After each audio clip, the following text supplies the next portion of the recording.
City India news channel, हक की आवाज। Paradise function palace. Paradise function palace महबूब नगर। हमारे वतन अजीज में कोई न कोई वाक़यात मुसलमानों को परेशान करने के लिए किए जा रहे हैं। सदर मजलिस इत्तेहादुल मुस्लिमीन अलहाज बैरिस्टर असदुद्दीन ओवैसी साहब ने रियासत तेलंगाना के हल्क़े असम्बली कोडंगल में पार्टी कारकुनों के इजलास से हालत हाज़िरा उन्वार से मुखातिब होते हुए मुसलमानों के मौजूदा हालात का तस्करा किया। इन्होंने अपना खिताब जारी रखते हुए रियासत महाराष्ट्र कोल्हापुर में पेश आए मस्जिद को नुकसान व बेहुरमती का और वहीं पर एक मकान के मकीनों के जेवर लूटने का वाक़या का तस्करा करते हुए कहा कि जहां ये वाक़या पेश आया इस हल्के के MP कांग्रेस है। हम मुसलमानों पर मसाइब के पहाड़ तोड़े जा रहे हैं, इस पर ज़ुबान तक नहीं हिलाते। हम जिसको वोट दे रहे हैं इनकी ये हालत है। फ़िरक़ा परस्ती इतनी बढ़ चुकी है कि हमारे मुल्क में ख़ास तौर पर जो नफ़रत मुसलमानों के ख़िलाफ़ तैयार की गई है वो बरसों रहने वाली है और इसके ख़ात्मे के लिए कोई बात करने वाला नहीं। बैरिस्टर ओवैसी ने कहा कि इसलिए मेरे अजीज़ व दोस्तों बुज़ुर्गों, ऐसे वक्त में बहुत ज़रूरी है कि मुसलमान अपनी सियासी क़यादत को मजबूत करें। मुसलमान अपने वोटों से अपने सियासी क़यादत को मजबूत करें, अपने वोटों से अपने सियासी नुमाइंदे मुंतखब करें, अपने हौसलों को बुलंद रखें। डरने और घबराने की ज़रूरत नहीं। हैदराबाद में हमारी कामयाबी हमारा काम है। दारुस्सलाम में जो भी शख्स हमारे पास अपने मसाइल पेश करते हैं तो हम ये नहीं देखते कि ये शख्स किस मज़हब का या किस पार्टी या किस ज़ात से ताल्लुक़ रखता है, बल्कि हम फ़ौरन इसके मसले को हल करते हैं। यही हमारी खूबी है। बीजेपी हुकूमत में कई तालीम याफ्ता नौजवान बेरोज़गार हैं। रियासत तेलंगाना में अमन के लिए और इसकी तरक्की के लिए हम CM रेवंत रेड्डी के साथ हैं। आखिर में बैरिस्टर ओवैसी ने हल्क़े असम्बली कोडंगल के मुसलमानों के मसाइल के लिए नुमाइंदगी करने का तयख़ुन दिया। कोडंगल में मजलिस के सदर बहाउद्दीन गुलशन ने शादी खाने की तामीर, ख़ब्रस्तान और दीगर मसाइल सदर मजलिस अलहाज बैरिस्टर असदुद्दीन ओवैसी साहब के सामने पेश करने पर कहा कि इन मसाइल को असम्बली में उठाएंगे और यहाँ के मुसलमानों से कहा कि यहाँ पर मजलिस को मजबूत करें। इस इजलास में सदर मजलिस महबूब नगर अब्दुल हादी एडवोकेट महबूब नगर जाकिर एडवोकेट जनरल सेक्रेटरी मजलिस महबूब नगर अब्दुल हादी शहरी सदर मजलिस हल्क़े असम्बली तांडूर सैयद सादतुल्लाह हुसैनी मुश्ताक रशीद कौंसलर व डिप्टी फ्लोर लीडर मजलिसी कौंसलर बल्दिया महबूब नगर मोहम्मद अब्दुल वहीद मजलिस हाफिज अब्दुल करीम और दिगर ने कसी तादाद में शिरकत की। या हिंदू है, अगर होटल का मालिक हिंदू है तो उसको बताना पड़ेगा कि उसके पास कितने मुस्लिम मुलाजिम काम करते हैं। न सिर्फ ये बल्कि उत्तर प्रदेश में बीजेपी की हुकूमत ने हमारे हिंदू भाई जो होटलों के मालिक थे उनको डराकर, उनको दबाकर, उनके जरिए से उस होटल में काम करने वाले कई मुस्लिम मुलाजिमीन को नौकरी से निकाल दिया और उनसे यह कहा कि आप 5 अगस्त के बाद आइए। अब आप अंदाजा लगाइए कि ये हमारे मुल्क के आइन के खिलाफ है। हमारा मुल्क का आइन इस बात की इजाजत नहीं देता कि आप मजहब के नाम पर किसी से डिस्क्रिमिनेशन करें, नाइंसाफी करें।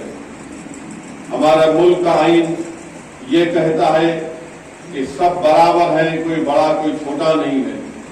हमारे मुल्क के आइन की दफा 19 ये कहती है कि हर एक को अपने रोजगार के मौके फराहम करने या तलाश करने का उनको मौका मिलेगा। तो ऐसा कानून वहां पर बनाया गया और जो ऐसा कानून वहां पर उत्तर प्रदेश में बीजेपी हुकूमत ने बनाया कि जो हमको हिटलर के 1930 की जर्मनी की याद दिलाती है। और हिटलर ने भी ये कह दिया था कि उस वक्त के जर्मनी में मौजूद यहूदियों से कि आपको अपने दाएं हाथ के ऊपर एक स्टार ऑफ डेविड यानी निशान होगा, उसको आपको हाथ पर पट्टा बांधना पड़ेगा। फिर उसके बाद हिटलर ने कहा कि यहूदियों से कोई सामान नहीं खरीदेगा, उनका बायकॉट होगा। तो ये जो फैसला उत्तर प्रदेश की योगी हुकूमत ने किया वो हिटलर के उस फैसले की याद को ताजा करता है। और हमारे भारत के आइन की दफा 17 ये कहती है कि कोई भी किसी भी किस्म से अनटचेबिलिटी को उसको फरोग नहीं देगा। तो अल्हम्दुलिल्लाह सुप्रीम कोर्ट ने उस फैसले पर रोक लगाई और फिर दोबारा भी सुप्रीम कोर्ट के पास जब जुमे के दिन ये मसला आया तो सुप्रीम कोर्ट ने कहा कि वो स्टे बरकरार रहेगा। जहां कहीं बीजेपी हम देखते हैं कि मध्य प्रदेश में 11 سے زیادہ مسلم اقلیت کے گھروں کو بلڈوزر سے نیست و نابود کر دیا گیا. 4 جون کو پارلیمانی الیکشن کا نتیجہ آیا. اس کے بعد سے میرے خیال سے اگر میں غلط نہ کہوں تو 14 سے 15 مسلمانوں کی موب لنچنگ کے ذریعے ان کی موت واقع میں ہوئی ہے. ہماچل پردیش میں کانگریس کی حکومت ہے تو وہاں پر ایک مسلمان جو کپڑے کا کاروبار کرتا ہے اس نے بقرعید میں بھینس کی قربانی دی. تو بی جے پی کے یا ان کے چاہنے والوں نے سوشل میڈیا پر یہ ڈال دیا کہ اس مسلمان نے گائے کی قربانی دی. تو ہجوم اس کی دکان کے سامنے جمع ہوا اور اس کی دکان کو توڑ دیا گیا یا اس کے کپڑوں کی دکان کو لوٹ کیا گیا. ایسے روز کئی نہ کئی واقعات آتے ہیں. کل میں ایک ویڈیو دیکھا کہ ایک ریلوے کی پولیس نے ایک مسلمان بچے کو اتنا مارا کہ اس کے پیٹ سے اس کی اتڑیاں نکل گئی. تو یہ تمام واقعات ہو رہے ہیں اور یہ نفرت جو مسلمانوں کے خلاف جو پھیلا دی گئی ہے یہ ملک کے لیے بھی ٹھیک نہیں ہے. کہ ہر کوئی نفرت کی نگاہوں سے آپ دیکھتے جائیے کہ کوئی ویڈیو ڈالتا ہے کہ مسلمان منڈی پہ کاروبار کر رہا تو انہیں تھوک کے کھلاتا. کوئی آپ اندازہ لگائیے کہ کوئی اگر کوئی کاروبار کرتا ہے تو وہ بولتا ہے بھائی میرا کھانا ہے, میرا مال جو ہے وہ سب سے بہترین ہو. مگر ویڈیو ایک ڈال دی گئی. ایک ویڈیو ایک یہاں پر تلنگانہ کے یہی سنگھ پریوار کے لوگ ہیں ایک ویڈیو ڈالے کہ تلنگانہ میں ایک بگونا ہے اس میں کیا بولتے ہیں آپ کو اپنی تیل ڈال رہا ہے یا کچھ ڈال رہا ہے تو بولے نہیں پیشاب کر رہا.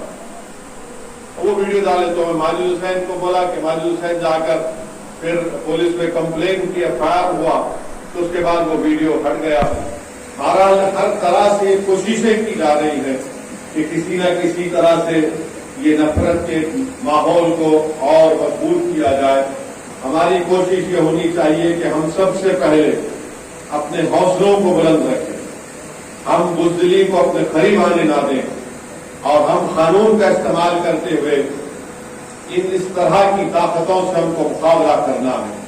اور ساتھ ہی ساتھ میں آپ سے عرض کر رہا ہوں کہ بھارت کے مسلمانوں کو یہ بات سوچنا پڑے گا کہ آخر اس پارلیمنٹ کے الیکشن میں جہاں پر ہمارے بیک ورڈ کلاس کے لوگ اور اپر کاسٹ کے لوگوں کی ان کی نمائندگی برابر ہو چکی ہے, اب کسی سمودائے کی یا کسی مذہبی سمودائے کی اگر نمائندگی 4% ہے, 14% مسلمانوں کی آبادی ہے تو صرف 4% جیت کر گئے.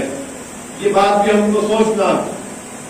مہاراشٹرا میں ایک امتیاز جلیل MP تھے اور مہاراشٹرا میں چاہے کانگریس ہو, ادھو ٹھاکرے کی شیو سینا ہو, ہماری مجلس طاقتور ہے نا, کسی میں اتنی ہمت نہیں ہے کہ ہم اس کو یہ کر سکے, ہمارا بات کیا کر سکے. ہم اپنی مجلس کو طاقتور بنانا ہے. اور ایک بات یہ ہے کہ یہاں پہ بار بار مسلم کاروبار والوں کو بھی ہراسمنٹ پریشان کیا جا رہا ہے کاروبار کے طریقے سے. یہ بھی اگر آپ لوگ مجلس کا ساتھ دیا انشاءاللہ